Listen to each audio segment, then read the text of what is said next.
वारी आजपर्यंत चालू। काल परवा ते वाकरीचं रिंगण झालं, त्या वाकरीच्या रिंगणामध्ये माऊलींच्या आश्व गोल रिंगण करत होते। समुद्रामध्ये किती मोठा समुद्र आहे, संपूर्ण नद्या जशा समुद्रामध्ये जाव्यात, नदीचं पाणी समुद्रामध्ये जावं, तसे माऊलींचे वारकरी, ज्ञानेश्वर महाराजांनी दिलेला वारकरी संप्रदायाचे वारकरी तुम्ही आम्ही त्या पंढरपूरच्या पांडुरंगाच्या समुद्रामध्ये विलीन होऊन जात होतो। प्रश्न पडत होता, हे वारकरी येतात कुठे आणि जातात कुठे? जिकडे बघावं तिकडे वारकरी माऊलींनी पंढरपूरच्या पांडुरंगाला भेटण्याकरिता निघालेले आहेत। आणि हे पंढरपूरच्या पांडुरंगाला भेटण्याचा जो मार्ग माऊलींनी आपणाला दिला, या माऊलींनी आपल्याला अधिकार दिलेला आहे। जो भेटेल त्याला माऊली बोलतो आपण। तो लहान असू द्या, वयस्कर असू द्या, स्त्री असू द्या, पुरुष असू द्या, प्रत्येक व्यक्तीच्या मुखामध्ये शब्द बाहेर पडतात, माऊली माऊली माऊली। हा अधिकार कोणी दिला असेल आपल्याला? हा अधिकार आपल्याला ज्ञानेश्वर महाराजांनी दिला। आणि ते ज्ञानेश्वर महाराज पंढरपूरच्या पांडुरंगाला भेटण्याकरिता गेले, आणि पंढरपूरच्या पांडुरंगाला भेटण्याकरिता जेव्हा गेले, अवघाचा संसार सुखाचा करायचा होता, आणि तो संसार सुखाचा करण्याकरिता जेव्हा गेले, लक्षात घ्या, उदंड पाहिले, उदंड वर्णिले, उदंड ऐकिले, क्षत्र महिमे, ऐशी चंद्रभागा, ऐसा भीमा तीर, ऐसा विटेवरी देव कुठे। हा आपला पंढरपूरचा पांडुरंग चंद्रभागेच्या तीरावर विटेवर उभा आहे।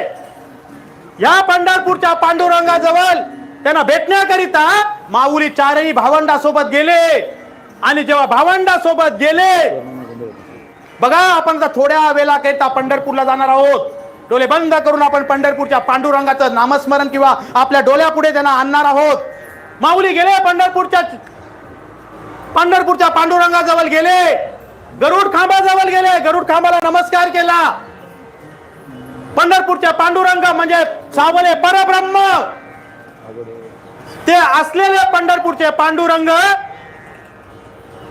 त्याच्या समोर गेले।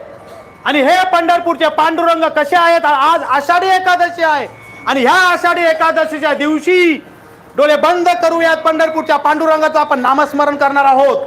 हे पंढरपूरचे पांडुरंग, भूवैकुंठामध्ये असलेले पंढरपूरचे पांडुरंग, चंद्रभागेच्या तीरावर असलेले हे आपला विठ्ठल, त्याच्या पायाची नख स्फटिकासारखी स्पष्ट आहेत, त्याने दोन समान चरण विटेवर ठेवलेली आहेत। हे पंढरपूरच्या पांडुरंगाने पिवळे पितांबर परिधान केलेले आहे। हे पंढरपूरच्या पांडुरंगाची कंबर सिंहासारखी लवचिक आहे। त्याचं भक्षस्तर अतिशय विस्तीर स्वरूपात असून त्याच्या छातीवर ब्राह्मणाने मारलेलं श्रीवत्सलांचन अतिशय शोभून दिसतं। त्याच्या गळ्यामध्ये कौस्तुभ मणी आहे, त्याच्या गळ्यामध्ये तुळशीची माळ आहे, त्यांनी नवरत्नांची माल गळ्यामध्ये परिधान केलेली आहे। या पंढरपूरच्या पांडुरंगाचे दात नवरत्नांची झोळी झाल्याप्रमाणे दिसतात। या पंढरपूरच्या पांडुरंगाचे होठ लाल रंगाचे दिसतात। या पंढरपूरच्या पांडुरंगाची नासिका सरळ पाहते। या पंढरपूरच्या पांडुरंगाचे गाल सखोल आहेत। या पंढरपूरच्या पांडुरंगाचे डोळे समान पाहतात। आणि ह्या पंढरपूरच्या पांडुरंगाच्या डोळ्यावरील भुवया या धनुष्याकार कृती आहेत। या पंढरपूरच्या पांडुरंगाच्या भुयावरील असलेलं कपाल विस्तृत स्वरूपात असून त्या कपालावर त्यांनी मर्यागिरी चंदन लावलेलं आहे। त्या चंदनावर त्यांनी तुळशीचं पान परिधान केलेलं आहे। आणि ह्या पंढरपूरच्या पांडुरंगाच्या मस्तकावर शिवलिंग आहे। त्याचे केस सोनेरी रंगाचे असून त्यावर त्यांनी सोनेरी रंगाचं मोर मुकुट परिधान केलेलं असून या पंढरपूरच्या पांडुरंगाचे दोन्ही कानामध्ये मकरकार कुंडले असून त्याचे दोन्ही हात कमरेवर आहेत। आणि एका हातामध्ये शंख आहे, एका हातामध्ये कमलफूल आहे। आणि येणाऱ्या प्रत्येकाला समान दर्शन देतं। पापी येऊ दे तेच दर्शन, माझा भक्त येऊ द्या तेच दर्शन। आणि ह्या पंढरपूरच्या पांडुरंगाजवळ माऊली पोहोचले। आणि माऊली पोहोचल्यानंतर तो हा विठ्ठल बरवा, तो हा माधव बरवा।